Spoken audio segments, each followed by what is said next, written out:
নমস্কার, মধুমিতাজ ওয়ার্ল্ডের সকল বন্ধুদের অনেক অনেক ভালোবাসা জানাই। পুরনো বন্ধু যারা আছো তাদেরকে আমার বুক ভরা ভালোবাসা, আর নতুন বন্ধুদের আমার চ্যানেলে সুস্বাগতম। ছাদ বাগান থেকে ভিডিওটা শুরু করি। সুন্দর সুন্দর ফুল দর্শনে সকালবেলায় মনটা একদম ভালো হয়ে যায়। না, আজকে আর কোনো গাছের পরিযত্ন দেখাবো না, আজ দেখাবো কয়েকটা রান্না। চলো বাজার থেকে শুরু করলাম। বাজার এনেছে আজকে অন্য টাইপের একটু, রোজ রোজ একই বাজার, ঢ্যাঁড়স পটল আর ভালো লাগছে না। ওই জন্য এনেছে 2 রকমের শাক, ডুমুর, বাঁধাকপি, পালং শাক, লাল শাক, গাজর, বিনস, এই সমস্ত কিছু। তো আজকে ডুমুরের একটা রান্না তোমাদের সাথে শেয়ার করব। আজকে ডুমুরের একটা নিরামিষ রান্না দেখাবো। তার জন্য ডুমুরগুলো 2 টুকরো করে কেটে নিয়েছি, আর একটু লবণ হলুদ দিয়ে সামান্য জলে একটু সিদ্ধ করে নিয়েছি। আর এই যে এখন আলুগুলো একটু হালকা আঁচে একটু সামান্য লবণ দিয়ে বেশ কিছুক্ষণ টাইম ধরে ভেজে নিচ্ছি। একটু ভাজা ভাজা হয়ে এলে পরে তখন আমি এর মধ্যে ডুমুরগুলো, সিদ্ধ করা ডুমুরগুলো একটু দিয়ে দেবো।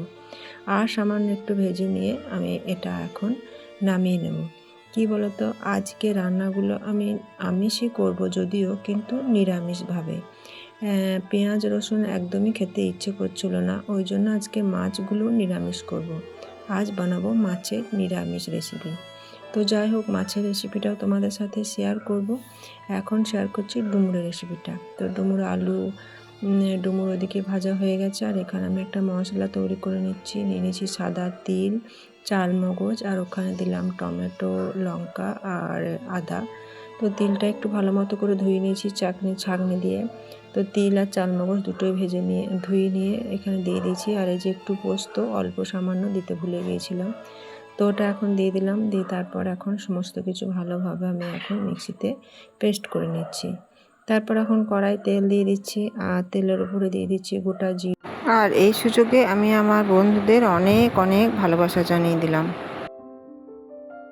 দারচিনি আর তেজপাতা। ওই দেখো, গল্প করতে করতে তোমাদের সাথে মশলা দেওয়ার ভিডিওটাই দেখানো হয়নি। তো যাই হোক, পেটে রাখা মশলাটা দিয়ে দিয়েছিলাম, আর তারপর দিয়ে দিয়েছিলাম একটু সামান্য করে ধনে আর জিরে বাটা, খুব অল্প পরিমাণে। তারপর ঢাকা দিয়ে বেশ কিছুক্ষণ ধরে মশলাটা কষিয়ে নিয়েছিলাম। আর এখন ভেজে রাখা ডুমুর আর আলুগুলো দিয়ে বেশ কিছুক্ষণ ধরে হালকা আঁচে এভাবে কষিয়ে নিয়েছি। দিয়ে দিয়েছি একটু সামান্য টমেটো সস, আর তারপর ওটাকেও নেড়ে নিয়ে দিয়ে দিয়েছি জল ঢেলে। আর তারপর পরিমাণ মতো লবণ দিয়ে দিয়েছি। সমস্ত কিছু ভালোভাবে নেড়ে চেড়ে নিয়ে আর একটু সামান্য জল দিয়ে আমি এটাকে ঢেকে দেব। বেশ কিছুক্ষণ হওয়ার পর যখন আলুগুলো ভালো হয়ে সিদ্ধ হয়ে আসবে, তখন এর মধ্যে দিয়ে দেবো একটুখানি কাসুরি মেথি, সেটা হাতে করে গুঁড়ো করে দিয়ে দেবো।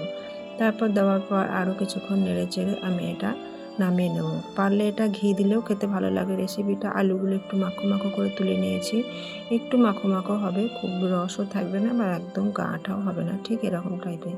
এটা কিন্তু রুটি বা লুচি ভাত সবের সাথেই খুব ভালো লাগে খেতে। এটা অবশ্যই বন্ধুরা একবার বানিয়ে দেখো, আর কেমন হয়েছে জানিও। তো আজকে লাল শাক হয়ে গেছে, আর ওই ধারে মাছ করব। চিংড়ি মাছগুলো আজকে ওই যে বললাম পেঁয়াজ রসুন খেতে একদমই ইচ্ছে করছে না, তাই আজকে নিরামিষ রেসিপি বানাবো, মাছের নিরামিষ রেসিপি। দেখো, আমরা যে চিংড়ি মাছগুলো ভাজি, এই চিংড়ি মাছ পেঁয়াজ দিয়ে ভাজি। আজকে করলাম কিন্দুরি দিয়ে, ছোট্ট ছোট্ট টুকরো করে কিন্দুরিগুলো কেটে নিয়েছিলাম, আর এইভাবে মাছের সাথে দিয়ে বেশ কিছুক্ষণ টাইম ধরে ভেজে নিয়েছি। আর বড় মাছ একটু ভাজা আছে, শাক হয়েছে, ডাল, এধারে ভাত, আর ওই ডুমুরের রেসিপি। তো এইগুলোই হবে তাহলে, লাল শাক ভাজা, ডুমুরের রেসিপি, ডাল, কিন্দুরি দিয়ে এই চিংড়ি মাছগুলো ভেজে নিয়েছি। আর যে পোনা মাছটা ছিল সেটাও একটু ভেজে রেখে দিয়েছি। তো এখন রান্না আমার চলছে দুটো গ্যাসে ওধারে, আর এধারে ইন্ডাকশানের মধ্যে একটু আলুর বড়া ভেজে নিচ্ছি। আলুর চপও বলতে পারো, এটাও নিরামিষভাবে বানিয়েছিলাম। ওইটা একটু মুড়ি দিয়ে খাওয়ার জন্য বানিয়েছিলাম। তো আমার তো সকালে রান্না, ওই জন্য একসাথে 2 রকমই করতে হয়। টুকটুক করে একদিকে যেমন গ্যাসেও করতে হয়, তেমনি ওইদিকে ইন্ডাকশানেও করতে হয়, না হলে সকালে এতটা তাড়াতাড়ি আমি করে উঠতে পারি না। তো যাই হোক, দিনের রেসিপিগুলো হয়ে গেছে, আর এখন রাত্রেবেলায় চলে এসেছি নিরামিষ মাছের একটা ঝোল বানাবো। চলো, নিরামিষ ঝোল কথাটা শুনে কেমন লাগছে। তার জন্য আমি নিয়ে নিয়েছি আলু ছোটো টুকরো করে, আর নিয়ে নিয়েছি একটা টমেটো, মিডিয়াম সাইজের গোটা টমেটোটা একটু বেশিই লাগবে এটাতে। তো আলুর মধ্যে তেলের মধ্যে আলুগুলো দিয়ে একটু লবণ দিয়ে বেশ কিছুক্ষণ টাইম ধরে একটু ভেজে নিচ্ছি। মাছটা আমার ওবেলার ভাজাই ছিল।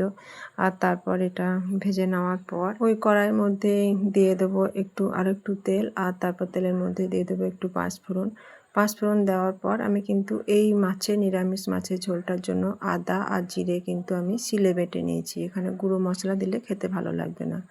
তো তারপর আমি পাঁচফোড়ন দেওয়ার পর টমেটোগুলো দেবো। টমেটোগুলো বেশ কিছুক্ষণ টাইম ধরে একটু লবণ দিয়ে ভালো করে ভেজে নিয়েছি। আর তারপর আমি আদা আর জিরের বাটাটা দিয়ে দিয়েছি। এখানে কিন্তু বাটা মশলাটাই দিতে হবে। আর তারপরে বেশ কিছুক্ষণ টাইম ধরে আমি এখন মশলাগুলো ভেজে নিচ্ছি। আর সিম্পল যেমন করা হয় লবণ, হলুদ, লঙ্কা সমস্ত কিছু দিয়ে দিয়েছি। বাটি ধোয়া জল দিয়ে মশলাটাকে বেশ কষিয়ে নিয়েছি। তেল ছেড়ে গেলে আলু, ভেজে রাখা মাছ সবই দিয়ে দিয়েছি।